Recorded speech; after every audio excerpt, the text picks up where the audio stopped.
Hello everyone, this is Tim with Online Big Blue, bringing you the best in New York Giants sports talk and entertainment. Well, we are going to do another what-if show, sort of, kind of. I'm not even going to call it a what-if show. We are going to be doing this episode on players that we feel that are going to be the unsung heroes, almost, you could say. Or not even players that come out of left field, but players that are going to contribute in a big way to the New York Giants. It may be on offense, it may be on defense, but they are going to become, I'm not going to say even that they're coming out of left field, but I'm going to say they're not even going to be somewhat of a surprise, but like I said, they could possibly be the unsung heroes on the offense or the defense. So the first player that we're going to start off with, and we're actually going to start off with two players. It's going to be DeAndre Baker and Julian Love. Oh, DeAndre Baker, how we love to pick on you and how opposing quarterbacks love to pick on you. You started 16 games with a total of 61 tackles, 48 solo, 13 assists. No interceptions, only 8 pass defenses as a starting cornerback. Oh, but you know what? It wasn't your fault. James Bettcher took a college press cover corner and put him in almost a zone position, or a read zone. DeAndre Baker out of Georgia still has 4.5 speed, was a man-to-man cover corner, a press cover corner, and we let him play 7 to 9 yards off the ball. And we've talked about this before. You do that and disastrous things is going to happen. And you know what? That's exactly what happened. We had too many disasters. It wasn't until later in the season did Bettcher, the light bulb went off over his head and said, you know what?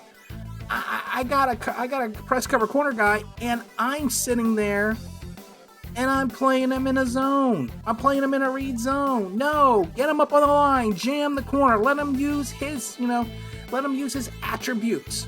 I mean, you drafted the kid out of the first round with the 30th pick. You know he must have some talent. People were calling for his head all season long. Yes, he had rookie mistakes. Yes, he had growing pains. To me, the cornerback position outside of also the quarterback position is probably the most difficult position to pick up in the NFL as a rookie. And we threw the kid to the wolves. Yes, people will say he's got sometimes a bad attitude, or he had difficulty learning the system. Well, if you're asking someone to do something that they're not familiar with doing, yeah, everyone's gonna have a problem doing it. And if you ask someone to do something that they do not have the attributes to do, yeah, there's going to be a lot of problems. But I feel that in 2020, DeAndre Baker, huge strides.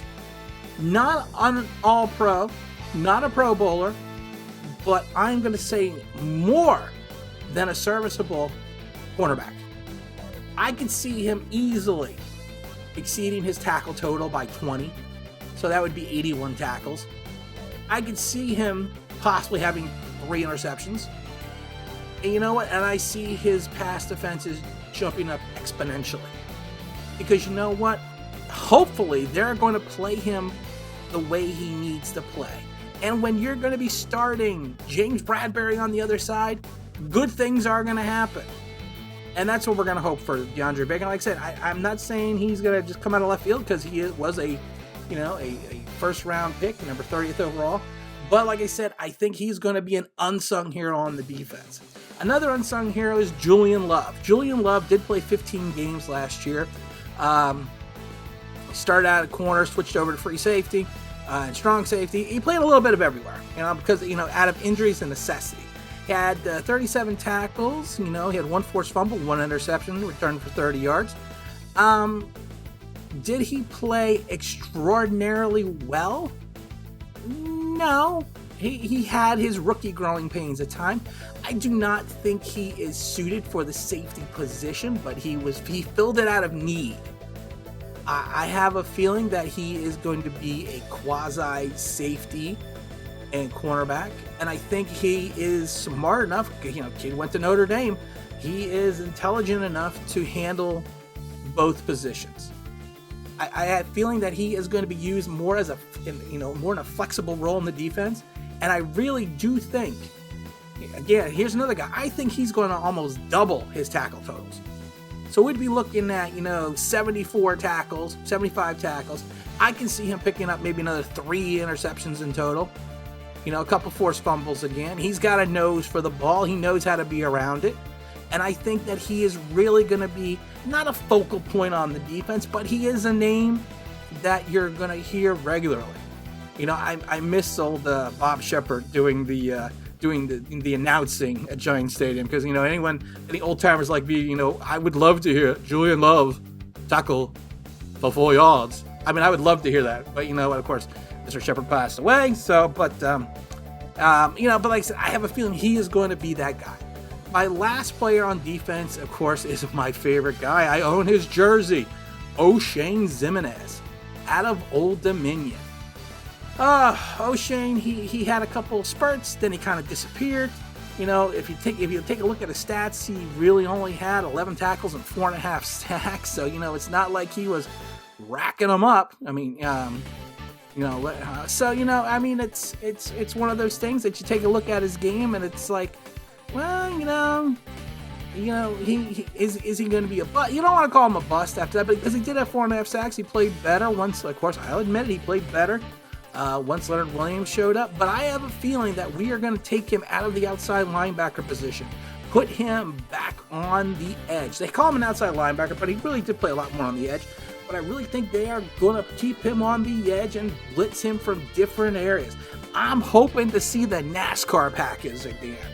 I would love to see that with some of the talent that we have, because I think that we have some pass rushing talent on the roster. I wish we would have signed somebody, that was special in that regards, a standout. But I have a feeling that O'Shane is going to turn it on this year. I'm not saying he's going to double his sack total. Actually, I think I did predict that once, but I could see him easily getting 7.5 sacks, 30, 40 tackles. Again, not going to be that star that you see, but he is going to be the guy on the defense that you're going to look at and say, you know what, there's O'Shane again. Okay, then now what we're going to do is we're quickly going to jump over the offense. I really have 2 players that I'm going to pick in the offense. First player, and people are going to be shocked because of some of my other videos, Cam Fleming. Yes, I do not like the idea of Cam Fleming competing for Mike Remmers' old job. I do not like that. I hate that. I don't want to see that. If that's the case, we got problems.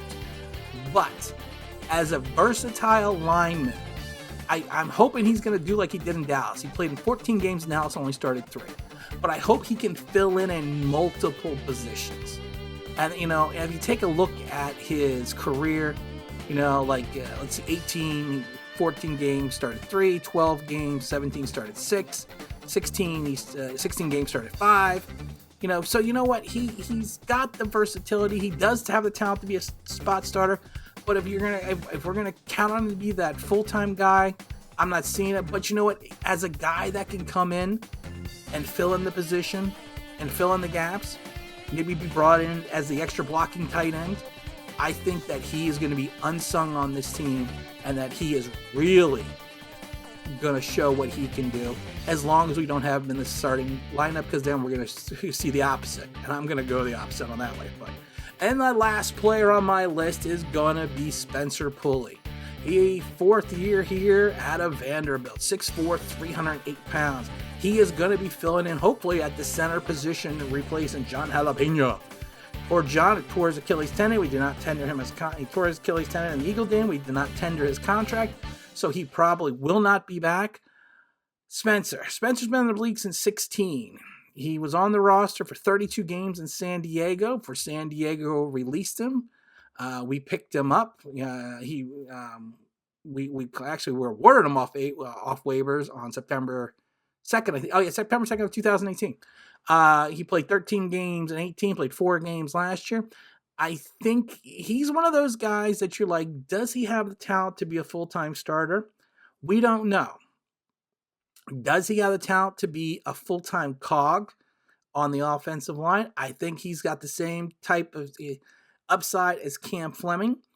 I'm not saying that we should pass up on Newberry or Ruiz in the draft if they're available to us and we can move Spencer around. But I have a feeling that Spencer is going to step up this year, and he's going to be, like I said, these aren't players that are going to be breakout players. These are going to be unsung players on the team. And you know what? I think Spencer Pulley is going to fit that to the T. And again, this is Tim with Online Big Blue, bringing you the best in New York Giants sports talk and entertainment. And as always, if you could please subscribe, give us a like. We're trying to build up our viewership. And like I said, we appreciate everyone that watches and all the comments. It's been fun doing this. We're going into month number 9. It's kind of hard to believe. We've done over 100 videos in 9 months. But you know what? You are making, our subscribers are really pushing us to try to put out quality and better content every day and every week. So we do appreciate that. And again, this is Tim with Online Big Blue, bringing you the best in New York Giants sports talk and entertainment. Thanks for listening.